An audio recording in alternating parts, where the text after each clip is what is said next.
मी उच्च शिक्षण घेतलं, नोकरीही केली उच्च पदावर. आज स्वतःचा व्यवसायही करते आहे.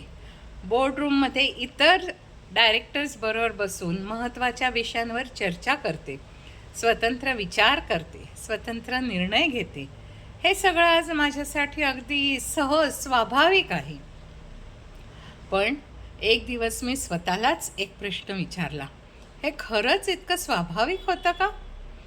या प्रश्नाचं उत्तर मला मिळालं अरुणा ढेरे यांच्या विस्मृती चित्रे या पुस्तकात. हे पुस्तक वाचताना मला जाणवलं, आजपासून साधारण 200 वर्षापूर्वी माझ्यासारखं शिक्षण घेणं, स्वतःचा विचार मांडणं, स्वतःचे निर्णय घेणं हे स्त्रियांसाठी स्वप्नही नव्हतं. त्यासाठी त्यांना समाजाचा विरोध सहन करावा लागला, घरच्यांचा रोष पत्करावा लागला, अपमान सहन करावे लागले आणि तरीही त्यांनी शिक्षणाचा ध्यास काही सोडला नाही.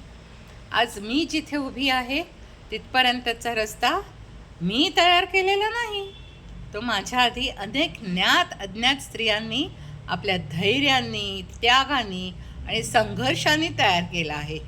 त्यांनी काट्यांवरून चालत वाट तयार केली, म्हणून मी आणि माझ्यासारख्या आत्मविश्वासाने त्या वाटेवर चालू शकतो.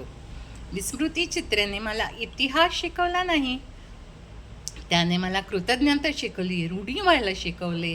आज मी जे काही आहे त्यात माझ्या कष्टांचा वाटा तर आहेच, पण त्याचबरोबर माझ्या आधी लढलेल्या असंख्य स्त्रियांचा वाटा आहे.